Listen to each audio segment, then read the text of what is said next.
It's the standard tour of European capitals undertaken by any leader who's about to take over the rotating 6-month presidency of the EU Council.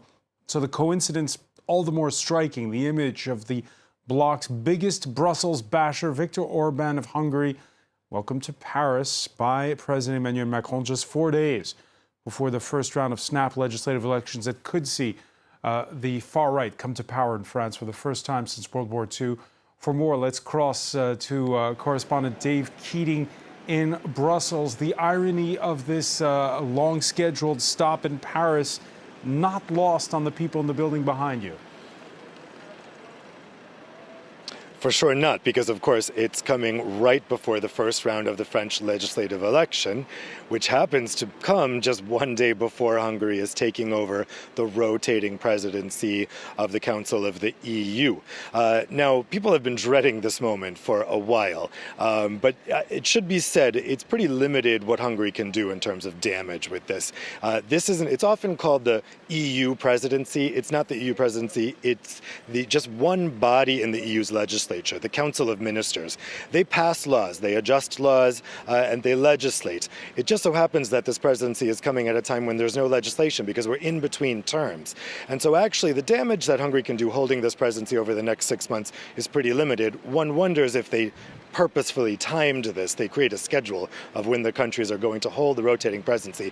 That being said, that hasn't stopped the Hungarian government from trying to seek as much attention from this as possible. So last week they held a press conference unveiling their slogan for the presidency. Every new country that takes over the presidency has a slogan, but theirs certainly caused some raised eyebrows. It's "Make Europe Great Again," borrowing obviously from Trump's motto. So certainly I think Viktor Orban is going to try to be seeking attention from this presidency, and he was using the presidency as a reason to visit Emmanuel Macron right before this legislative election. But the reality is Viktor Orban has no technical role in this presidency because it only involves the ministers in his government, not the prime minister. But it's certainly a bully pulpit, and he's already been speaking out, particularly because we're in the lead up to the announcement of who gets the top jobs for the next 5 years in Brussels.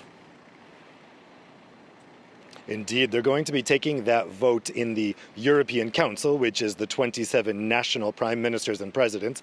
We're expecting that vote either Thursday or Friday, either tomorrow or Friday. And from what I hear, Viktor Orban will either vote no to the reappointment of Ursula von der Leyen as president of the European Commission, or he will abstain. I'm also hearing that Italian Prime Minister Giorgia Meloni may abstain.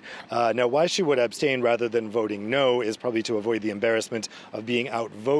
This is a qualified majority issue. Famously, British Prime Minister David Cameron voted no against Jean-Claude Juncker to be Commission President in 2014, along with Hungary's Viktor Orban, and both of them were just simply outvoted, which was quite a humiliation for the UK. I think Meloni wants to avoid the humiliation of being overruled with a no vote.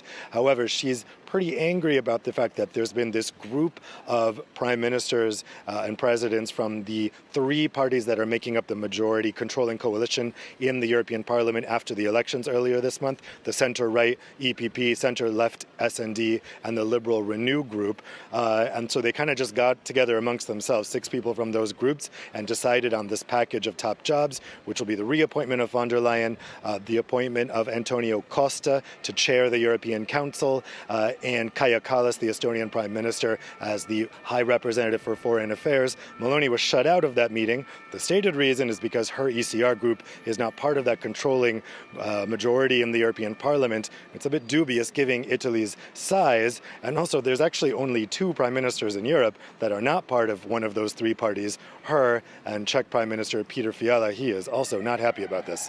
Renew, whose size may be up for question when the European Parliament sits. It's the bloc of the centrist Emmanuel Macron.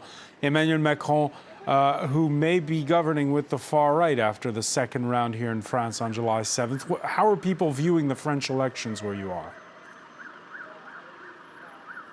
certainly with a lot of trepidation. Now, people, of course, are aware that Macron stays, even if you do get a center-right majority in the parliament after this election. But, France is not a parliamentary democracy, so this election does not determine the person who's head of government, or the real head of government, as we would consider it in, say, the UK or Italy. However, it's only a semi-presidential system. It's not a full presidential system like the US, and there's a lot of damage that the French Parliament can do to the EU's agenda. For instance, we had a lot of legislation passed over this past term, particularly with climate legislation.